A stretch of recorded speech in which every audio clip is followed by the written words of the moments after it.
Rentetan gempa sebanyak 14 kali terjadi di kota Salatiga, Jawa Tengah. Rentetan gempa ini terjadi pada dini hari hingga siang hari ini.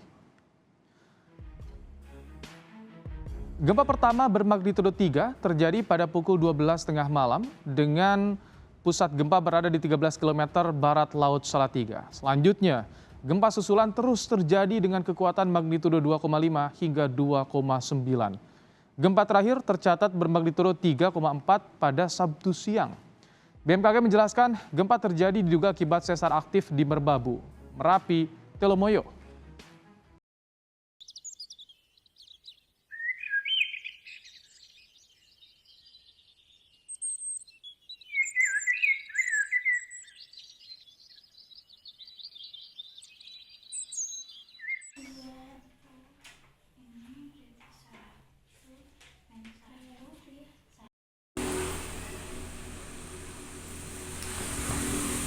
Kalian masa juga? Ada apa ini?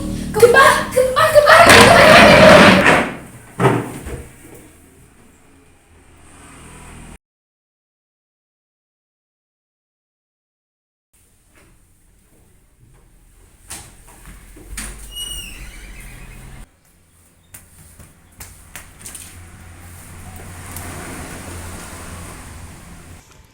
Ayo keluar ke lapangan terbuka. Menurut Christian, gempa bumi adalah getaran atau guncangan yang terjadi dan dirasakan di permukaan bumi yang berasal dari dalam struktur bumi. Pergeseran tersebut terjadi akibat adanya peristiwa pelepasan energi gelombang seismik secara tiba-tiba yang diakibatkan oleh adanya deformasi lempengan tektonik yang terjadi pada kerak bumi. Nah, kenapa ya di Indonesia sangat rawan terjadi gempa bumi? Jawabannya karena wilayah Indonesia berada pada tumpukan 3 lempeng besar di dunia, yaitu lempeng Eurasia dari utara, lempeng Indo-Australia dari selatan, dan lempeng Pasifik dari timur. Pergeseran atau tumbukan lempeng yang terjadi sewaktu-waktu dapat menyebabkan adanya gempa bumi. Maka dari itu, kita yang tinggal di daerah rawan bencana harus siap siaga dalam mitigasi bencana gempa bumi. Adapun langkah-langkah mitigasi sebelum yang dilakukan sebelum bencana gempa bumi. Yang pertama, berikan informasi tentang upaya penyelamatan ketika terjadi gempa kepada seluruh anggota keluarga.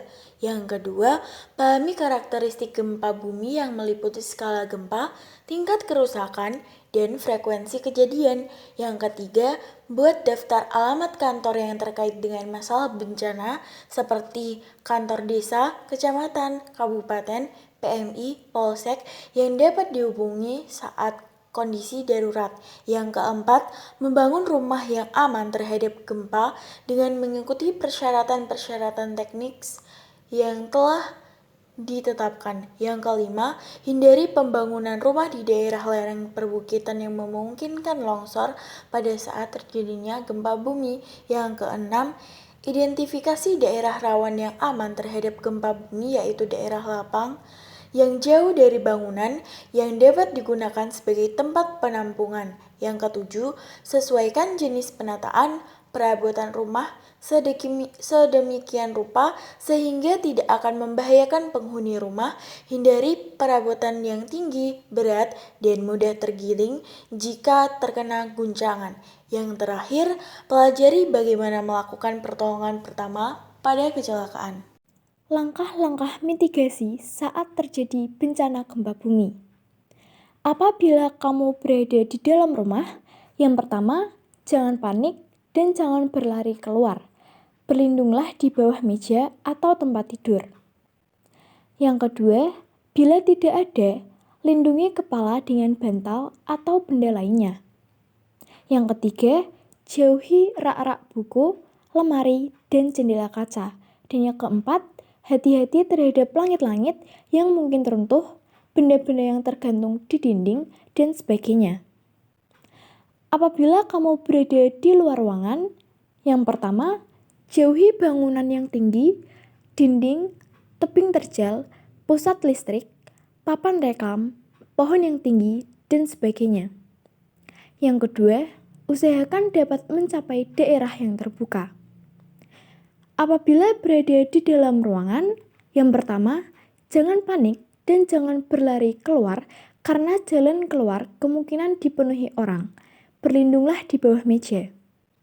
Yang kedua, jauhi benda-benda yang mudah tergiling seperti lemari, rak, dan sebagainya.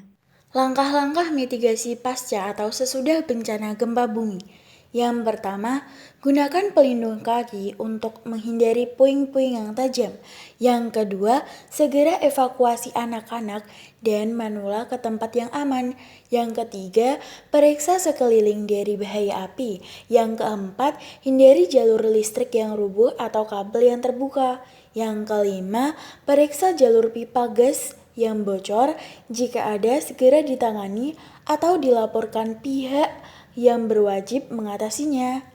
6.